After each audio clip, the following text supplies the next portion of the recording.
Alright guys, so welcome to Subnautica. This is what we're doing today. We're essentially just experiencing the game as a peeper. Hello my friends and welcome back to the game.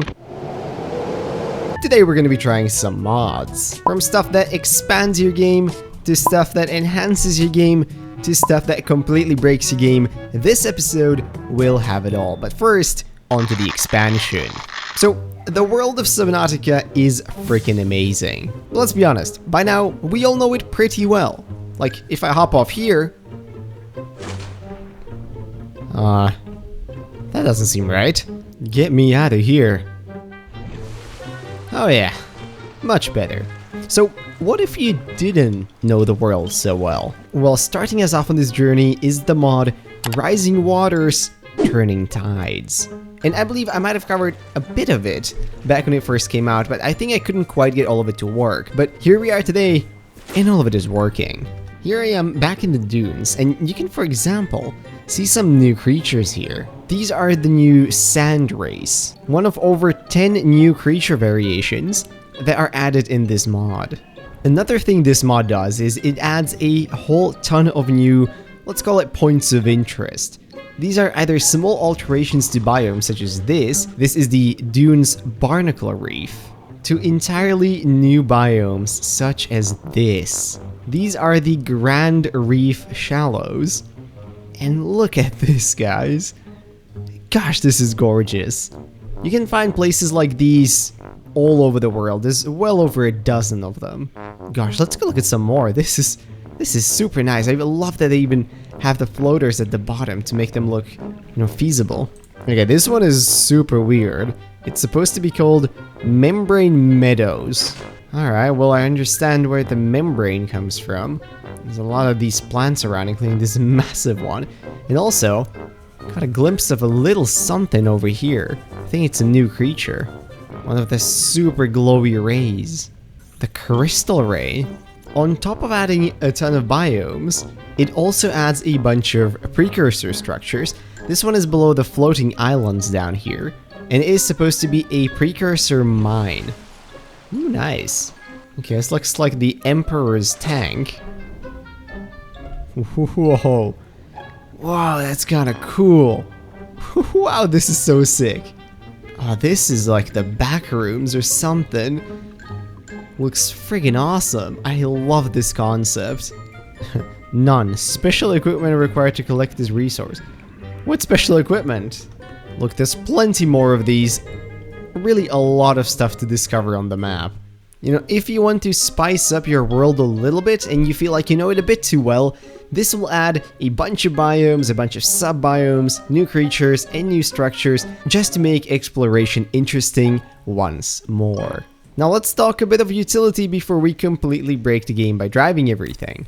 This is a multi-purpose room. It gets worse. This is a ladder. Now, by default, when you have your ladder, the way it is placed down is the final way it comes to rest.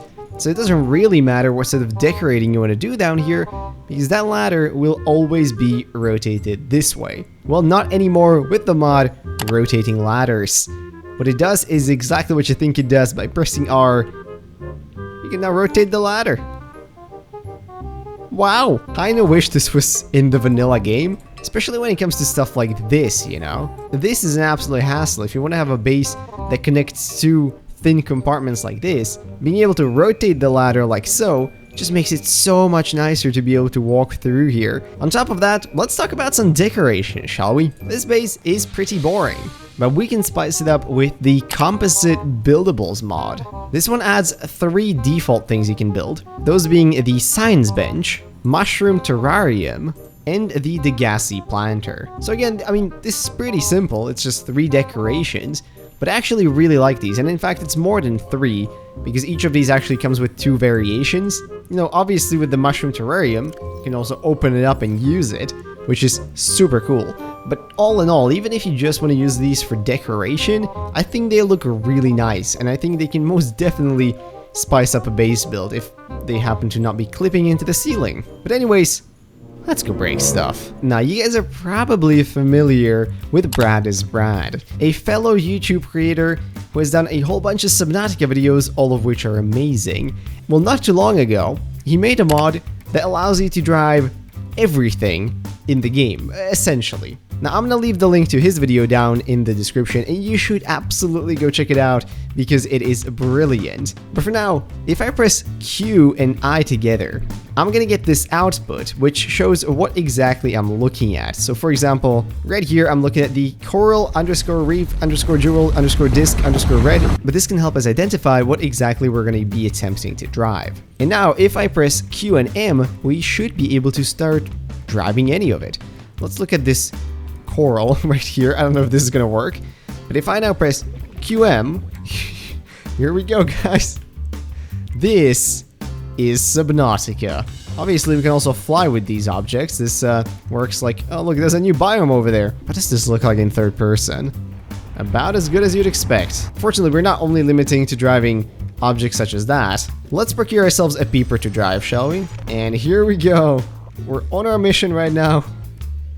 So it says that, oh my god, it's more like he's driving me. I can't actually control him. So I'm being driven by a peeper. Wait, hold on. If I did this. All right, guys. So, welcome to Subnautica. This is what we're doing today. We're essentially just experiencing the game as a peeper. I'm not driving him. He's driving me. So this is what it's like to be a peeper in the game. I'm gonna go get myself a different poor animal. Let's look at this gasopod right here. Oh yeah. We're going on a trip, buddy. You're going further than you've ever been before. Woo! Gasopods are freaking fast. Oh, but like a reef back? Come on, that's just basically a spaceship asking to happen. Let's see. And then assume control. Launch station. Requesting permission to take off. And here we go. Space.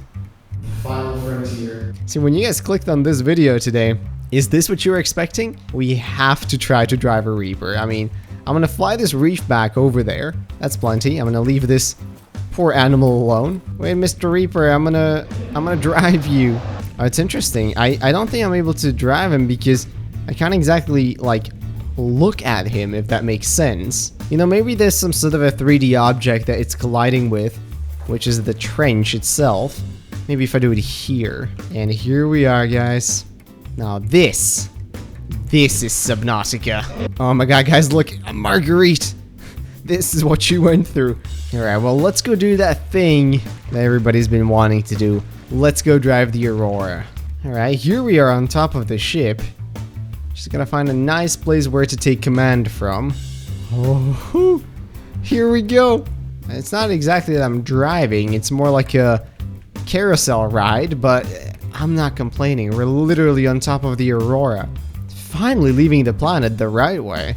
I mean, I don't know if I would call this an accomplishment as far as leaving the planet goes. Yeah, this is not going as well as I had hoped it would. Look, we might not be getting off the planet today, but heck, we are driving the Aurora, sort of, so I would call this a success. I've done it, look at this, guys. We're leaving the planet. Finally. Anyways, on that note, I'm gonna end the video, so I hope you all enjoyed, and if you did, maybe consider leaving a like, commenting, or subscribing. All of those would be very much appreciated. With that, I'm gonna wish you all a beautiful rest of the day, and I'll see you all in whatever next video I make. Bye bye.